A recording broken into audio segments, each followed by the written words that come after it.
Hey folks, this is the Core from FightingGamesOnline.info, and I'm back with a new first look. 4 years ago, I did a first look on an upcoming title from the developers of Arc System Works in collaboration with Side Games called Granblue Fantasy Versus, and they are releasing a new version titled Rising.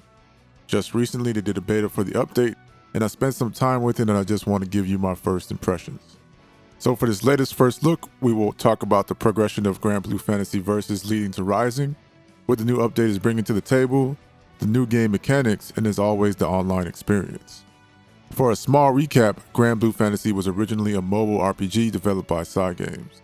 The RPG was first released in Japan, and 2 years later, it was localized in English.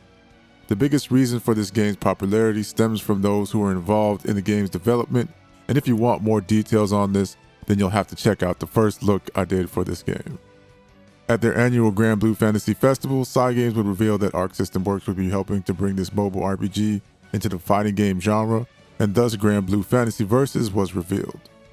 Releasing back in March 13, 2020 for the PlayStation 4 and PC via Steam, Granblue Fantasy Versus would launch with a roster of 13 playable characters and would add more members to the roster through 2 character passes, ultimately giving you 25 playable characters when things were all said and done. Currently, there are 2 versions of the game you can purchase: the original title with the 13 character roster, or the Legendary Edition, which comes with the additional 12 characters. Now, I have to admit, I was pretty surprised when the update to this fighting game was announced, but apparently the game director always expressed a desire for a sequel. In terms of sales, Granblue Fantasy Versus seems to have done pretty well, reporting to have sold at least 450,000 copies worldwide within the first year. And so we come to the update, Rising, which was first revealed at Granblue Fantasy Festival in January of this year. At the event, it was announced that this update would be getting new gameplay mechanics, additional characters, enhanced graphics, cross-play compatibility, the very based rollback netcode, and more. Later on in February at the Side Games Cup Special, they would release more information. The update would be arriving on PlayStation 4, PlayStation 5, and PC via Steam. They also revealed the first new character, Anila, which apparently was one of the top requested characters in a poll that was done back in December of 2021. So far, 2 additional characters have been revealed, which was Siegfried and Nier. So let's jump into what was available in the beta. In terms of game modes, the only mode that was open to players was the online casual mode. In this mode, you could wait for matches using training mode or fight against the CPU, and that was pretty much all you could do. In terms of characters, the original 25 playable characters were all available, with Siegfried being the only new character you could play. So on to gameplay. There are definitely a lot of changes in this update, so I'll start with the most basic and work my way up. Now, one of the biggest changes that has a bit of controversy at the moment has to do with simple inputs. Simple inputs will no longer have any differences from technical inputs, meaning there is no disadvantage to using simple inputs now. There are different schools of thoughts on why this should not be, but personally, I've always been a proponent of simplifying things to encourage more people to play and spend less time in the training room. So I'm all for it as long as everyone is going to have a good time. Now, the auto combo mechanic has returned, but is getting a slight tweak. Instead of just the light button, you can use any of the attack buttons this time around. In addition to this, you can do a high or low mix-up with your medium or heavy attack and the forward button on the 3rd hit. Another new addition is dash attacks, and they are connected to all 3 attack buttons and can have different attributes. If you're getting that feeling that Rising is shaping up to be a little bit on the offensive side, then you would definitely be correct, and the next mechanic certainly cements this feeling. In my opinion, the mechanic that is most likely taking center stage for this update is Rage Strike, a guard crush mechanic. It is not something that works if your opponents are already in block stun, so just keep that in mind. Now, successfully landing Rage Strike gives you access to another option known as Raging Chain, and from the name you can gather that it will allow you to chain into additional attacks. They are also adding a new mechanic for special moves known as Ultimate Skill, which is activated by using your special moves with a unique action button.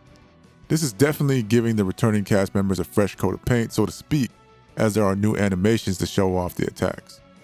Unfortunately, the ultimate skill cannot be canceled into like enhanced skills, so you will only really be able to use this in certain situations when it comes to combos. All 3 of these mechanics do require your SBA gauge to perform. With all the new offensive options being added to Rising, you may be asking, where is the defense in all this? And well, there is one thing that's being added. Brave Counter is a guard canceling attack that can be used while blocking or getting hit by a rage strike. There is a bit of a catch with Brave Counter though, as it is tied to bravery points, and well, you can lose these points if you get hit by a rage strike. When you start the round, you have 3 bravery points, and if you lose all your bravery points, then I think you know where this is going to go. So definitely a lot more happening in this new update, that is for sure. Finally, we have the online experience. Overall, I would say the online experience was good. I was able to get into the closed beta, and if I'm being honest, the experience was definitely better than the open beta. I didn't have to wait too long for matches, which you could say was both a gift and a curse, but there were definitely a few matches during the open beta that did have lag spikes. After reviewing my footage, I noticed this happened more frequently with pings above 80 milliseconds. In my experience with rollback, it really doesn't get noticeable until you get near 150 milliseconds, so I was surprised to find it wasn't stable.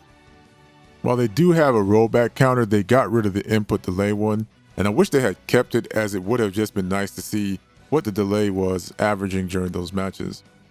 With the exception of the lag spikes, I certainly felt like inputs were responsive during matches, so definitely improvements are needed, but it seems like it's in a pretty good spot at the moment.